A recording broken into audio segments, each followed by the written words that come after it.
तो भाई टेरिया साहब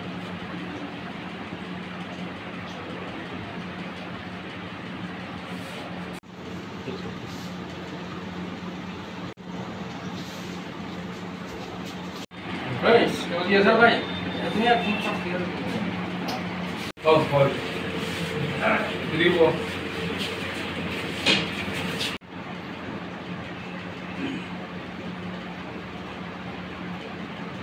মাথাটা দিব না।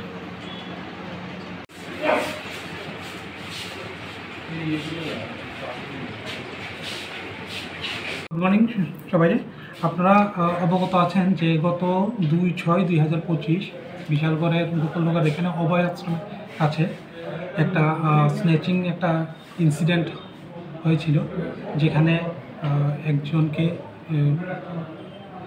চাকু দিয়ে আঘাত করে ওনার কাছ থেকে 11.5 লক্ষ টাকার একটা ছিনতাইয়ের ঘটনা ঘটেছে।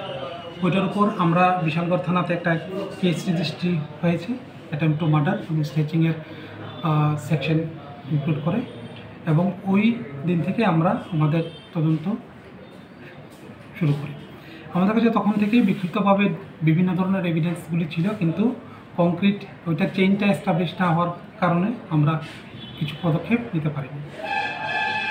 আমাদের তদন্তে যত দূর এগিয়েছে, আমরা এটা তদন্তের মাধ্যমে এস্টাবলিশ হয়েছে যে ওই দিন যে 11.5 লক্ষ টাকা যে ছিনতাইয়ের ঘটনাটা ঘটেছে, ওইটা আসলে 11.5 লক্ষ টাকা নয়, এখানে 2.5 লক্ষ টাকা ছিল। এবং এই ব্যাপারটা কমপ্লেনেন্ট এটাকে করেছে, স্বীকার করেছে। এবং এই ব্যাপারটা আমাদের তদন্ত থেকে যেখান থেকে এই টাকাটা নিয়েছিল ওইখান থেকেও আমরা এটাকে করবোরেট করেছি। করবোরেট করে এই টাকার অ্যামাউন্টটা এই 2.5 লাখ ছিল, এটা হয়েছে, এস্টাবলিশ হয়েছে। সাবসিকুয়েন্টলি ওইখানে ওই দিনের যে লোকাল আই উইটনেস, ওদের বিবরণ, কমপ্লেনেন্টের বিবরণ, মোবাইল টেকনোলজি, সিডিআর অ্যানালাইসিস এবং টাওয়ার লোকেশন এবং অন্য সব আনুষঙ্গিক এভিডেন্স, ওইগুলির উপর ভিত্তি করে আমরা পরবর্তী সময়ে আরও দুজনকে, এখন আপনারা যারা দেখেছেন, Vicky Majumdar son of Shri Mrinal Majumdar, Pandabpur Amtali PS, Sagar Das son of Shri Anil Das, Gokulnagar Rastamata Bishalgarh PS, দুজনকে আমরা আটক করেছি।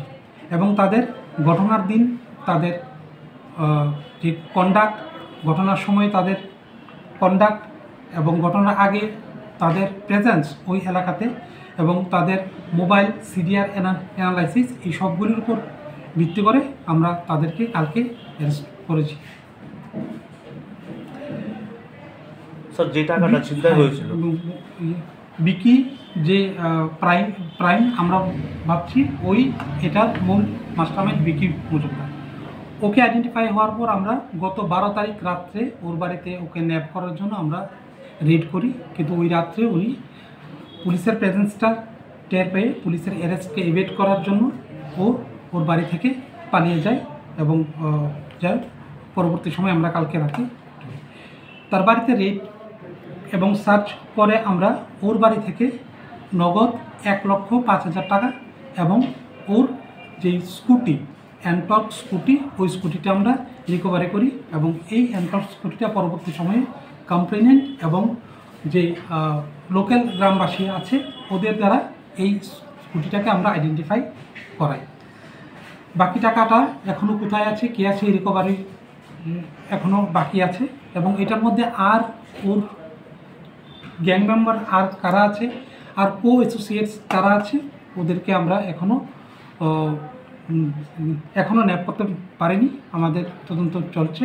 ওদেরকে আমরা এখন কোর্টে ফরওয়ার্ড করছি এবং রিমান্ডের জন্য আমরা নিচ্ছি। স্যার, মূলত তাহলে সেদিন ওনার 11 লক্ষ টাকা বলার মানেটা কি? 11,50,000 না, আসলে এটা ঘটনাটা এরকম, যখন কমপ্লেনেন্ট সাগর মিয়া যখন ও বাড়ি থেকে বেরিয়েছিল তখন ওর বাবা থেকে এই ফিগারটাও শুনেছিল। তারপর ঘটনার পরবর্তী সময়ে যেহেতু ওর বাবা সিভিয়ারলি ইনজুর্ড ছিল এবং জীবিত এডমিট, ওই ব্যাপারটার ক্লিয়ারিফিকেশান দিতে পারেনি, তাই কমপ্লেনেন্টে ওই ব্যাপারটাকে রিফ্লেক্ট করেই কমপ্লেনটা করেছে। যা পরবর্তী সময়ে আমরা এই ইনজুর্ড পারসনের কাছ থেকে ক্ল্যারিফিকেশন নিয়ে এবং তার দ্বারা ক্ল্যারিফিকেশন নিয়ে এটা এস্টাবলিশ হয়ে গেছে এবং এটা অন্য যে আনুষঙ্গিক এভিডেন্স ওইটার সঙ্গে এই ফিগারটা কোরবোরেট করে। তাহলে মূলত সেদিন ছিনতাই এই ঘটনা হয়েছিল। এটা তো আপনারা জানেন ওইটা 2,50,000 টাকা ওইদিনকার। স্যার একসঙ্গে এতগুলো টাকা ওরা কোত্থেকে আনলো বা কেন নিয়ে যাচ্ছিল এটা কি সোর্স আপনারা পেয়েছেন? না, এটা আন্ডার ইনভেস্টিগেশন। তবে যতদূর ওদের ব্যবসায়িক লেনদেনের কথাই উঠে আসছে, তবে আসল কি ওইটা আমাদের তদন্ত এখনও চলছে, কেসটা এখনও শেষ হয়ে যায়নি। এটার মধ্যে আর কারা আছে ওরা এখনও আছে, যেটা রেপ করার জন্য আমরা প্রচেষ্টা। স্যার একটা সূত্র থেকে আমাদের কাছে খবর আসছে টাকাটা ব্ল্যাক মানি বা একটা কালো ব্যবসার। ঠিক আছে, এটা দেখা যাবে, তদন্তের সময় এটা উঠে আসবে।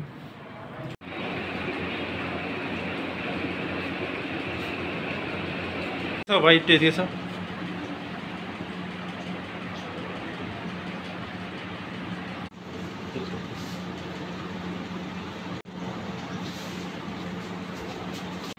भाई क्या दिया सर भाई?